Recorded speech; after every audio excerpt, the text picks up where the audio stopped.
That's what my contract states. Tidy up and leave a single dime in a sealed envelope. It disintegrated readily in my hands. After 30 years of work, my company is required to pay me this pension. James Anderson, the president at the moment, is the one making fun of me. He was the youthful, second-generation president, and he left me feeling hollow and hopeless. I no longer feel any connection to this company. This corporation no longer values its employees. They have undergone too much change. I just nodded and accepted the packet, saying, "Understood." I immediately went to the room for systems management and erased the data from the company's management system. Although you may find it inhumane, this is a requirement of the contract. I cleaned up in accordance with the contract, just as the president had requested. That is the only thing involved. Hey, I'm unable to send emails. I am unable to access the internal system. What is happening? Moments later, there's a ruckus in the office. The president comes running to me in a panic, looking pale. "Hey Joseph, how are you doing?" Armored, I turned to face him. That was the start of my protracted conflict with the company's second-generation president. Joseph Taylor is my name. I'm 49 years old. I've spent a long time working for the same organization. I've been here since just after high school, making me the oldest employee. In an era where changing jobs frequently occurs, I could be regarded as unique. In my capacity as a manager, I am responsible for system management. Although it might be difficult, I enjoy my rewarding job. Because my juniors have become more capable, I have had less job to do lately. Everything in life has gone well. I apologize, Mr. Taylor. There seems to have been a mistake, but I'm not sure what caused it. Chris Johnson, my outstanding junior, is this person. I turned to look at the screen when he asked. This code is incorrect. This is how it ought to be. Oh, I see. As anticipated, Mr. Taylor. I sincerely appreciate it. Chris smiled brightly, and I couldn't help but laugh. I'll be turning over system management to you shortly. I am depending on you. Oh no, I haven't arrived yet. What topic are you discussing? I'll be 50 years old soon. How do you plan to spend my retirement? You still have over a decade left. Mr. Taylor, you're getting ahead of yourself. Being in his 30s, he hasn't yet realized how rapidly time passes.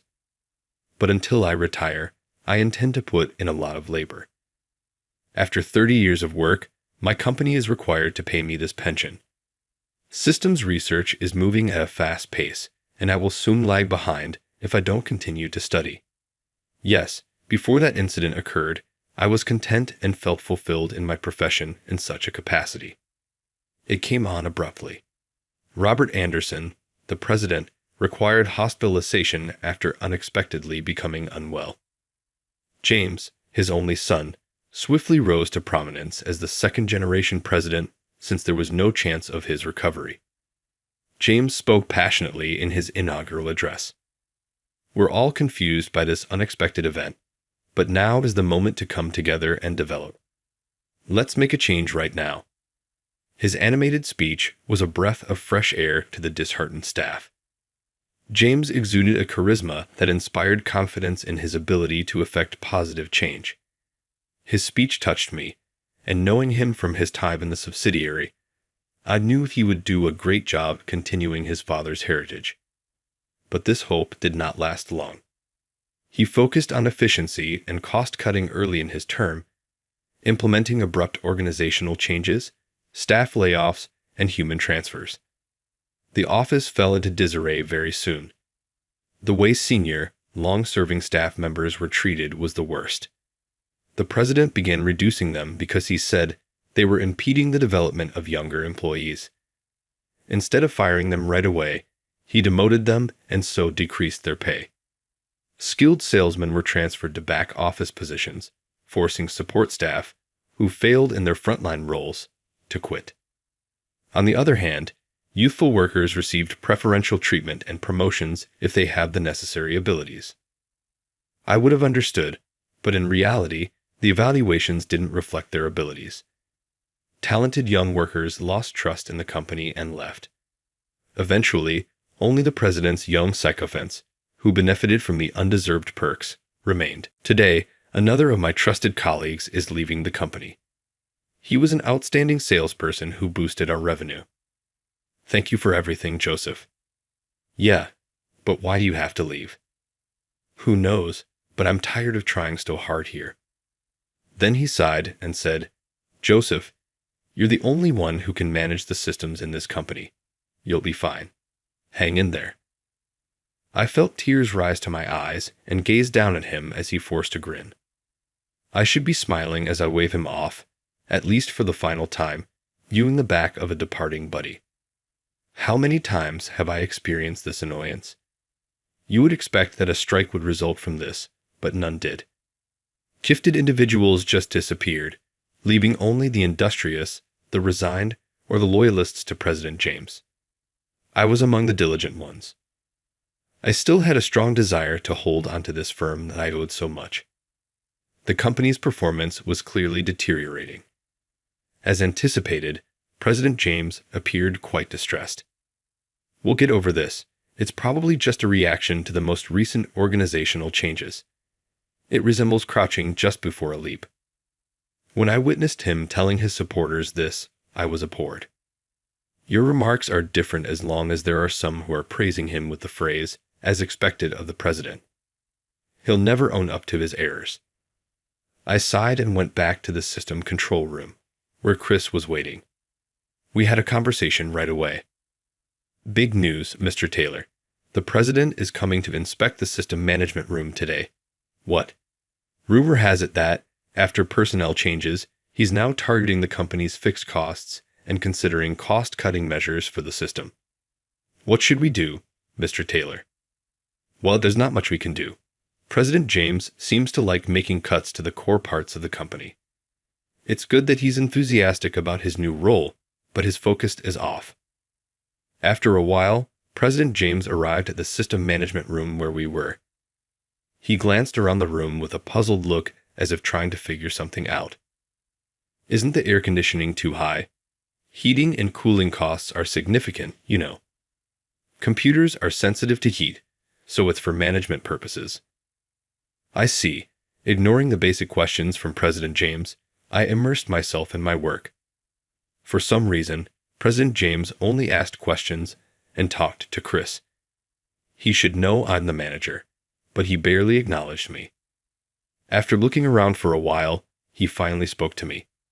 Joseph, right? Yes.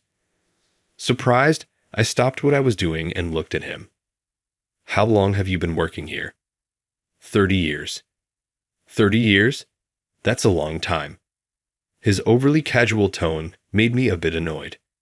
Sure, I'm his subordinate, but as someone older, this feels too informal. I noticed that your base pay is rather substantial. Was that the arrangement when you were employed? Yes, it was. But now Chris here is also managing the system, right? Well, yes. Although I felt uneasy about it, this was President James and I's first one-on-one meeting. Seeing this as a chance, I made the audacious decision to advise the president. Regarding the system, Mr. President, I do not advise switching from the one that is in place. President James arched an eyebrow, but I went on. A lot of the employees are currently unfamiliar with their new roles as a result of the recent personnel changes. Adding to that, altering the system will simply result in even less efficiency. It's up to me to decide, President James cut in. I shut my mouth, obviously unhappy with what I had spoken. I had never seen him look that harshly at someone before, but he scowled at me. A worker such as yourself, daring to challenge the president's choices. Recognize your location. I'm sorry. You were the manager, right, Joseph? I'll give you a lot of thought, just like I do the sister. He made a snide comment before leaving. Chris sighed in relief, having been watching our encounter with nervousness. I started to get a chilly sweat. You're incredible, Mr. Taylor. I'm sorry for creating an awkward atmosphere, Chris. No, it doesn't bother me. Your viewpoint makes great sense, in my opinion, but the president was incredibly annoying. How does he think? Probably nothing good. I scowled and gave it some thought. Chris and I then made the decision to talk about our future intentions. When I was summoned to the president's office a month later, President James broke some startling news. What did you say? I expressed my gratitude for your diligence. President James really said that I was being fired. You may now relax. He handed me a small packet and grinned, explaining that it was for business, not personal, reasons. This is your employer pension. Receiving a cheap-looking envelope instead of a bank transfer gave me a bad feeling. Still processing the information, I took the envelope and peeked inside, noticing it wasn't even sealed. Inside was a single dime, a copper coin. Mr. President, this isn't funny, even as a joke. Of course not. It's not a joke. President James placed the document he had been holding onto his desk and motioned for me to look at it. I recognized it immediately. It was the employment contract I had signed 30 years ago when I joined the company. President James tapped a specific section with his finger. See here? It says your employer pension is 10 cents. My eyes widened in disbelief. Next to the section about employer pension, which stated employer pension provided, someone had handwritten 10 cents, clearly written in ballpoint pen. President James traced over it triumphantly. I didn't write this. It was already there. It's an amusing note, isn't it? But you without a doubt signed and stamped this contract, didn't you? This is. I opened my mouth to protest, but President James cut me off again. It's according to the contract. Clean up and leave. His expression told me that arguing was futile. I was probably marked for some time. I represented the kind of long-serving employee President James wanted to push out. The reason I hadn't been targeted yet was because I managed most of the company's systems. However, after his last inspection of the system management room, he must have decided that Chris was capable enough. It's also easy to guess that my advice back then hit a nerve. What a childish and narrow-minded president. A company with a president like this has no future. The faces of my colleagues who were forced to leave before me came to mind. I understood. I smiled and left the president's office. I stuffed the thin envelope into my pants pocket and headed straight to the system management room. I talked to Chris there, who was standing by. Now was the time to carry out the plan, Chris. So it came to this. All right, I'm ready. Chris and I took a seat at our PCs and erased every management system in the organization. Building a system is difficult, but it can be dismantled quickly. After a while, I heard terrified screams coming from different parts of the workplace when I carefully opened the door to the management room. Hey, I am unable to send emails. I'm unable to access the internal system. What is happening? The staff was overwhelmed and powerless to intervene. President James hurried over to me, pale and distraught. Joseph, what did you do? He said something casual to me in his stress. Gently turning to face him, I responded, I just cleaned up as you asked. By personal belongings, you meant. Why did you decide to erase the system? Since the system belonged to me, I erased it. I was merely tidying up the items I had provided to the business. What? I showed him the working conditions notice. Having simply glanced at the employment contract, he must not have been aware of this condition. It was made very explicit in the document that I was lending the system, that my income covered the loan, and that I would return the system when I resigned. What is this document? It's the notification I got from the business 30 years ago. You also probably have a copy on file. I'm not familiar with this. It's ridiculous that one employee leaving means the entire system is rendered useless. I wanted to say, but refrained, that it is insane to offer an employer pension worth a single dime. If you cancel my dismissal, I'll return both the system and this dime. Chris, restore the system immediately. President James yelled at Chris as he pushed my hand away from the packet I had given him. But it will take time. I don't give a damn. Execute the task as soon as you can. Yes, Chris, he replied as he obeyed instructions and started to fix the system. After exchanging a quick glance with him, I departed from the system management room where I had spent so many years working. I quietly stoked a fierce determination to oppose President James. A few days later, while I was relaxing at home, my phone rang. When I looked at the screen, it was the main number from my former company. I answered and heard President James's defeated voice. "Joseph, we're in trouble. Chris is struggling to restore the system, and no work is getting done." These past few days included the weekend, so President James must have assumed the system would be fixed by now. But it wasn't, and the system was still down. On the first day back to work, despite having addressed me informally before, he now humbly sought my help, which almost made me laugh. "So, what do you expect me, an outsider, to do?" "Let us buy the system from you. I'll pay $100,000. "No. $200,000. I couldn't help but laugh at the offer. President James really didn't understand the market value. "Are you joking, President? That amount is peanuts for buying that system." "Peanuts? Then how much do you want?" $1 million. $1 million. His voice cracked, and I was more amused than anything. Even $1 million is a bargain for that system.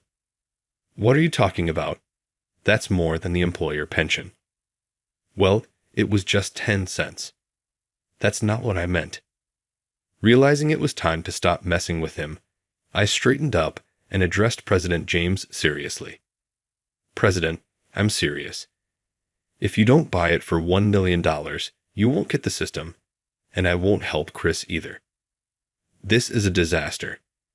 Our work is already behind, and if this goes on any longer..." A long silence followed. I waited anxiously for his response, but then he said, "Enough. I won't ask for your help. How dare you demand such an outrageous amount, you ungrateful person." He rejected my final offer and hung up. I felt a wave of disappointment. Despite the opportunity, it was clear that he couldn't be trusted with the company. I picked up my phone again. It was time to execute the next phase of the plan. The next day, a loud noise erupted in the president's office. The noise came from James, the now former president, pounding his fist on the desk. Why am I being fired? Facing him was his father, Robert Anderson. Though not fully recovered, Robert's presence at the desk was still impressive, and I was moved by it. "I'm not firing you. I'm demoting you to an employee so you can learn from the ground up." Me? A former president working as a regular employee? How humiliating. Humiliating is the chaos you cause within the company, bringing it to the brink. This time, Robert slammed his hand on the desk. James, who had been leaning forward, quickly straightened up. Robert reprimanded him with a voice full of authority. "I was a fool to trust your reports. I warned you not to meddle with personnel, yet you forced out so many trusted people, including Joseph."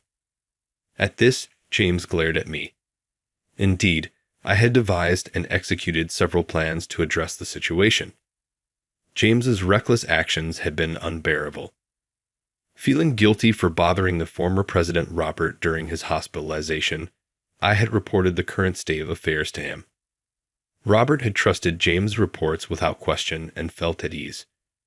However, when he saw my report, he was shocked and realized the gravity of the situation. Deciding to return to the company, it pained me to see him push himself when he was still in need of treatment. But when he said, "I'm glad you reported this, Joseph. My foolish son would have destroyed the company I built," I knew I had done the right thing. Chris and I then devised a plan to change the current situation.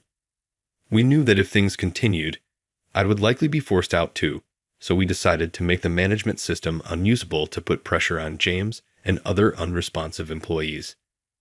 This was the only form of resistance we could mount as the systems department. As expected, once the system went down, chaos ensued. James couldn't handle the situation, and even his supporters began to lose faith. The hard-working employees finally spoke up. Resign. Bring back President Robert. For the first time, James faced protest from the employees and was brought before the board. They criticized him for forcing out many talented employees. While it was good to bring in younger staff, the treatment of those who had contributed for so long was appalling. The poor handling of the system trouble within the company was also discussed. The topic of buying my system was brought up. If we can use that system permanently for $1 million, it's a bargain. Why didn't the president buy it? It would take an enormous amount of time and money to rebuild it from scratch. Hearing the employees' trust and affection for the current system warmed my heart. I felt proud that all my hard work in developing the system had paid off. After the board meeting, James was demoted in the president's office. He finally accepted Robert's words with his head down, and prompted, he reluctantly apologized to me. "I'm sorry, Joseph," he said, though he still seemed dissatisfied. I simply replied, "Yeah." Robert, having witnessed our exchange, spoke to me. "I'm sorry for all the trouble. Will you really come back to this company?" Seeing his anxious expression, I smiled. "Yes, as long as you stand as the president, of course." "Thank you. Should we go ahead and pay the $1 million for the system as you suggested?" "That's not necessary. I've already received so much from you," I said. "I see, Robert," and I laughed together. James watched us with a puzzled look on his face. "I'm glad everything worked out, Mr. Taylor. I was really nervous about how it would turn out. You went through a lot, Chris, and you were stuck working through the weekend. I'm sorry about that. If it means making the company a better place, I'd give up my weekends any time. Besides, all I did was pretend I couldn't fix the system." I was back in the system management room with Chris, the key player in this operation. As a technician who had worked under me for so long, he could have easily fixed the system quickly. His outstanding acting was crucial to resolving this situation. Reflecting on the recent events, Chris remarked with deep emotion, "But James was terrible, wasn't he? Offering you a 10-cent employer pension and even faking documents." When he said that, I couldn't help but mutter, "Actually, there's something you should know. The handwritten 10 cents was something I wrote in the contract myself." "What? What do you mean?" With Chris's curiosity piqued, I decided to share an old story with him. It was a story I had never told anyone before, about my younger self and the young president. Back in the day, I was a recluse during middle and high school. I couldn't fit in at school and had trouble communicating. I shut myself in my room and immersed myself in system development, tinkering with my beloved computer. I created original source codes and built my own systems. Robert, my father's friend, heard about my work. He recognized my abilities and offered me a job as a system manager at his company. For someone like me who had been isolated in my room for years, having someone value my creations meant the world. Moreover, he offered me a salary well above average for a high school graduate. Even though I was out of touch with the world, I knew that the amount he was offering was unusually high. I told him I couldn't accept that much, but Robert shook his head. "This is still cheap.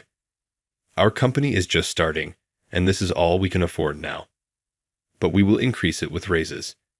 This system is that valuable." I took the job contract in an immature, impetuous moment and wrote something on it with a ballpoint pen. I put 10 cents next to the term employer pension. Robert's gaze expanded. 10 cents. 10 cents is acceptable. I feel bad taking extra money when I leave because I am paid so much every month. This was my suggestion when I was a young student. Though he presumably wanted to chuckle, Robert instead gave a soft grin and continued, "Let's think of this system as a loan to the company. I'll include that in your work contract and provide you with a document later on.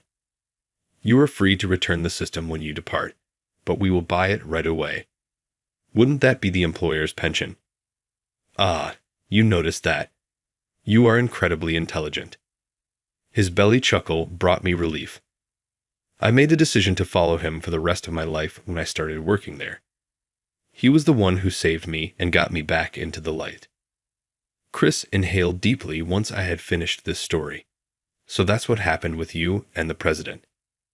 Yeah, but I never expected that contract to resurface because of James. Speaking of James, he quit the company not long afterward because he could not bear to be an ordinary employee after serving as president. Along with a friend, he founded his own business, but Robert pointed out that they were having financial difficulties and that things didn't seem to be going well. Robert had numerous obstacles even when he recovered completely and returned. I hoped James would not disturb his dad anymore.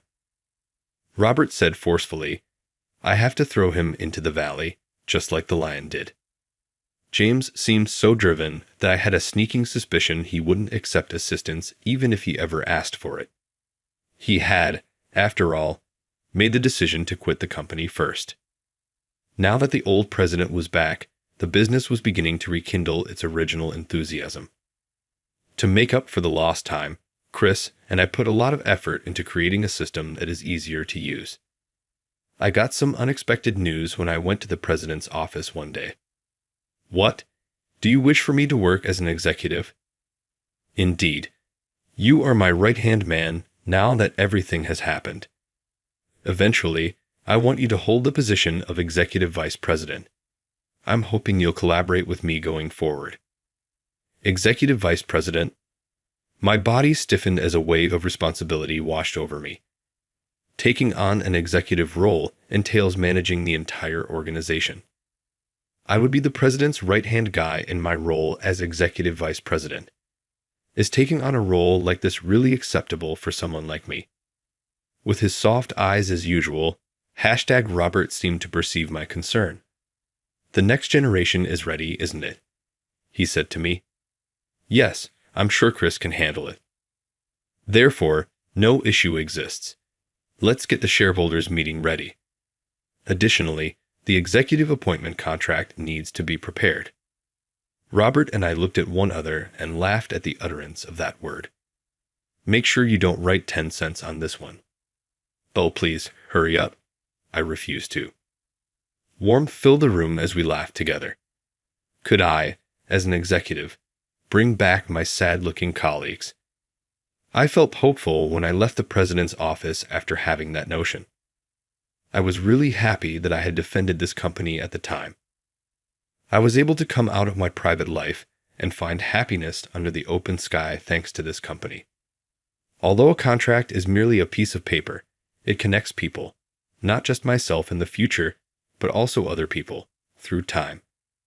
I'm moving forward for the first time, feeling a fresh breeze.